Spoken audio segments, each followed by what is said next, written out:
Over the past decade, science funding from the National Institutes of Health has shrunk steadily, while the number of grant applications submitted to the agency has grown.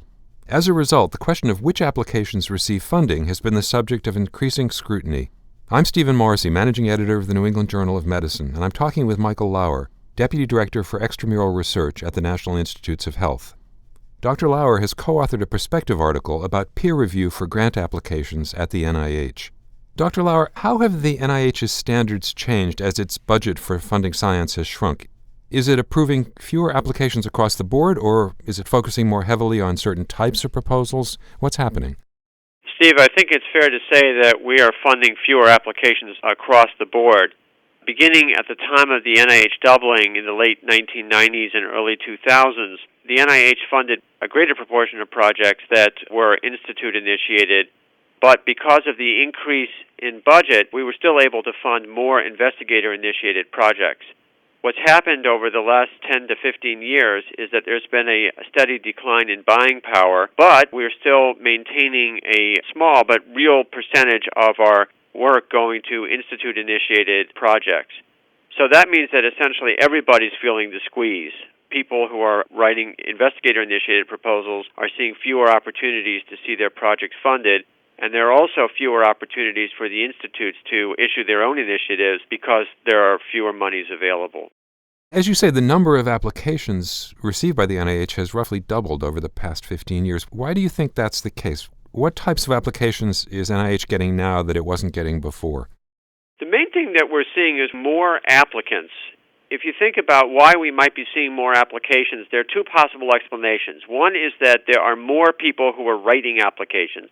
And the second possibility is that you have the same number of people who are writing applications, but they're submitting more applications each. And it seems that the primary driver is that there are more applicants. Now, why is this? So a number of experts have looked into this, and it appears that one major explanation is that the doubling led to an increase in research capacity. If you think about this, this makes sense. With the doubling, more funds being available, this meant that there was a greater interest in training graduate students and postdocs who have now gone on to develop an interest in having laboratories of their own.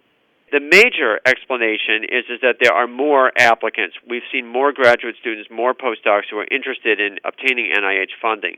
The second part is that they are each submitting more applications per applicant to some extent. And part of the reason for that is that they see that we're in a very hyper-competitive environment, and so they feel pressure to submit more applications. But the primary issue here seems to be that there are more people writing applications. Do you try to split funding among institutions across fields of study, or do decisions come solely on the basis of the merit of each individual proposal? I guess the fairest answer to that is yes. The decisions that institutes make to fund grants is not as simple as what was the percentile ranking, what was the score on the grant. That obviously is a major component and arguably the most important component to determining whether or not a project gets funded. But there are other factors as well. The NIH holds that it is important to have a diversity of projects funded, and so institutes do take that into account and do want to make sure that their portfolios are as diverse as possible.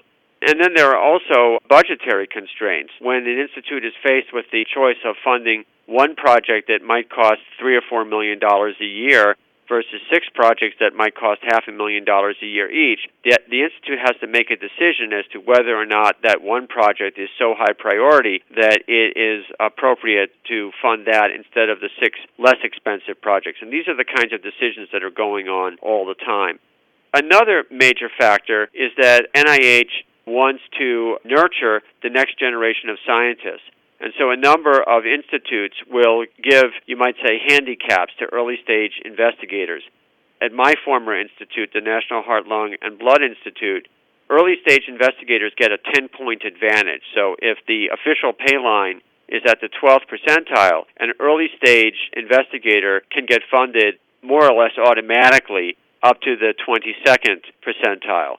This is another example of how we build in a priority, in this case, fostering the next generation of researchers into our funding decisions. And then looking at how you evaluate decisions, You talk in your article about the lack of gold standards for assessing peer review and scientific impact. So how does the NIH judge whether it's funding the right projects? Well, this, of course, is exactly the question that we are struggling with. And I think it's fair to say that, as you say, there is no gold standard. It's not like if you want to know how well your transplant program is working, you measure your patients' mortality rates as well as their rates of maintaining their organs without having to be hospitalized for serious comorbidities. We unfortunately don't have anything that's quite that simple. So what we are doing is we're looking at a panoply of tools.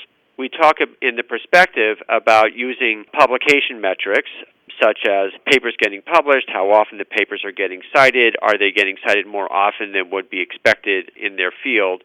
There's also been some work that's been done looking at patents, at translation. To a lesser extent, at this point, has there been work done looking at reproducibility and rigor, although that is a topic that is of great interest to us. So I think what's fair to say is that we, as well as other people in the external community who are interested in this, are thinking very hard about measuring the impact of the research that we fund, using those kinds of measurements to help us make data-driven decisions, and recognizing that this is a very difficult task to undertake. So looking specifically at citations, you say in your article that the number of citations is not strongly correlated with the peer review scores on the grant applications, but you say that that may mean that peer review is letting you fund innovative but risky projects. What kinds of risks are you thinking of? What kinds of risks is NIH taking? A risk would be that we fund the project and nothing comes out of it. It turns out that the hypothesis was all wrong, and not only was it all wrong, but when the investigators went ahead and pursued their work, they weren't able to come up with anything else that was particularly interesting. And one way we could see that is that the project yields no papers, or the project might yield a few papers, but those papers never get cited or get cited exceedingly rarely. That's a risk. Now, the interesting thing about science is that most projects don't do well, or most projects will yield only a little bit of additional insights, but there will be a few projects that will be wildly successful. And those projects may yield discoveries that could change the paradigm of science, could change the nature of clinical care. And one way we might see that is that those projects might yield papers that are cited thousands or even tens of thousands of times. The fundamental problem that we have, or maybe I should say the fundamental reality that we have, is that we cannot predict which projects are going to be the ones that will be wildly successful. We cannot predict which ones are going to be the home run. That is a fundamental characteristic of science. So what does that mean? Well, what that means is that we would like to be able to fund as many projects as we can, because the more projects we fund, the more likely it is that we're going to have some projects that are highly successful. Let's say that we were being extremely or excessively conservative in making decisions about which projects to fund, and we saw that every single project that we funded published some papers, and some of those papers got cited, and there were no failures whatsoever. That would suggest to us that maybe we're being too conservative, and by not allowing those projects in that wind up being failures, we're also not allowing those projects in that could have been wildly successful. You talk in your article about the possibility of anonymizing grant applications so that reviewers wouldn't know an investigator's age, career stage, sex, race. Has that been a concern at NIH? Are there data to suggest that reviewers are considering these factors in their assessments? This is a concern at NIH. A few years ago, there was a paper published by Donna Ginther in Science, which suggested that African Americans were receiving R01 awards at a lower rate than would be expected given all their other characteristics.